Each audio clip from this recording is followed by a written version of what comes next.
सिंध के मुख्तलिफ़ शहरन में तेज़ हवा से बरसात और मिट्टी जो तूफ़ान छित किरण सबब नींगर फोत बजना जख्मी बिजली बंद कुंभ बोस्तार वडा में मिट्टी के तूफ़ान सबब साइन बोर्ड छितिन ता सोलर प्लेटूं किरी पयूं नवकोट बबल टंडो आदम शेख भिरकियो और टंडो जाम में तेज़ हवा से वस्कारे बाद गर्मी जो ज़ोर टुटी वो कोट की साइट वाले इलाके में तेज़ बरसात दौरान घर की छित किरी पई नींगर अमानुल्लाह जट मलबे हेठा दबजी फोत संदस माउ और ॾाढो जख्मी थी पया।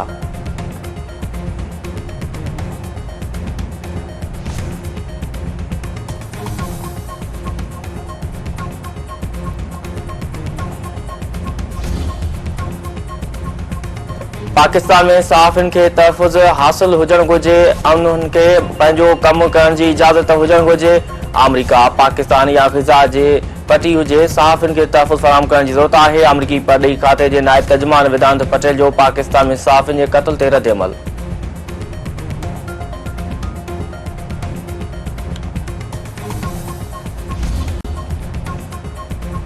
अमरीकी समाज में विरासत के खत्म करणो पवंदो मुंहिंजी फतह समूरी अमरीका लाइ हूंदी असां सभिनी खे तरक्की ऐं आज़ादी जे नए दौर जी शुरूआत कंदासीं।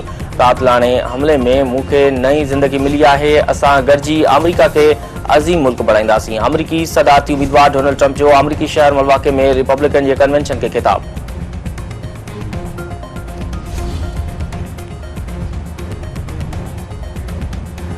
सिंध में सिंधी बोली ॻाल्हाइण जो अंग 1 ॾहाई 44 सैकड़ो घटिजी वियो। डिजिटल आदमशुमारी 2023 जे अंगद अखरनि में सिंध में सिंधी बोली ॻाल्हाइण जो अंग 60 ॾहाई 14 सैकड़ो ज़ाहिर कयो वियो। सिंध में उर्दू ॻाल्हाईंदड़ 22 ॾहाई 23 सैकड़ो, बलोची ॻाल्हाईंदड़ 2 ॾहाई 17 सैकड़ो ऐं ॿियूं ॿोलियूं ॻाल्हाईंदड़ 15 ॾहाई 38 सैकड़ो आहिनि। सिंध जी कुल आबादी 5 करोड़ 56 लख 90 हज़ार आहे। 2017 जी आदमशुमारी मूजिबि सिंध में सिंधी ॿोली ॻाल्हाईंदड़ जो अंग 61 ॾहाई 60 सैकड़ो हो।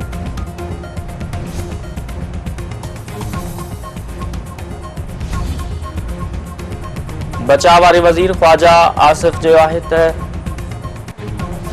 फिच रिपोर्ट में हुकूमत जी ख़ात्मे वारी ॻाल्हि में वज़न आहे। आम चूंडूं कालदम करार ॾियण जूं ॻाल्हियूं थी रहियूं आहिनि। पाकिस्तान जे वजूद लाइ PTI ख़तरो बणिजी वई आहे। खेसि समूरी मदद अमरीका मां मिली रही आहे। सिस्टम डीरेल थियण ऐं हुकूमत खे बचाइण लाइ हर तरह जी मज़ामत कई वेंदी।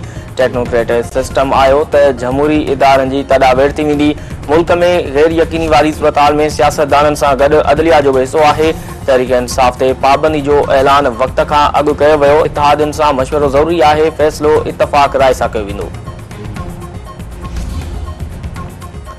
मख़सूस सीटुनि बाबति सुप्रीम कोर्ट जे फ़ैसिले ते अमल कजे या न, इलेक्शन कमीशन जे इजलास में इत्तफ़ाक़ न थी सघियो। अॼु ॿीहर इजलास थींदो। Chief election commissioner Sikandar Sultan Raja जी सदारत हेठि थियल इजलास में मख़सूस सीटुनि बाबति फ़ैसिले ते गौर कयो वेंदो। वज़ीर आज़म शहबाज शरीफ तरफ़ां अमीर तबके जी 49 लख माण्हुनि खे टैक्स नेट में आणण जी हिदायत। संदसि चवणु आहे त 4 महीननि दौरान टैक्स रिफंड में 800 अरब रुपए जो फ्रॉड पकड़ियो वियो आहे। टैक्स रिफंड निज़ाम वधीक बहितर कयो वेंदो। FBI में सुधारनि सां ओगाड़ियूं वधी सघनि थियूं।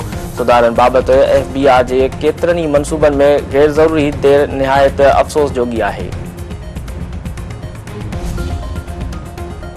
GHQ रावलपिंडी में चीनी पीपल्स लिबरेशन आर्मी की 97वीं सालगिरह तकरीब। Army chief general Syed Asim मुनी चयो आहे त ख़िते में अमन लाइ पाक फौज मिसाली कुर्बानी ॾिनी आहे। पाकिस्तान में चीन जा लाॻापा गैर मामूली ऐं मिसाली आहिनि।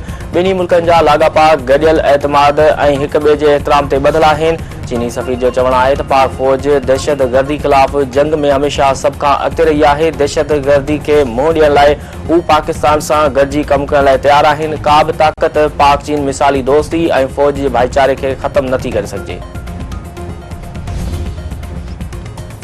जावेद आलम ओडो हिकु दफ़ो ॿीहर कराची पुलिस चीफ मुक़रर इमरान याकूब मनास खे बि इज़ाफ़ी चार्ज वापसि। सिंध जे घरू खाते जावेद आलम ओडे जी मुक़ररी जो नोटिफिकेशन जारी करे छॾियो।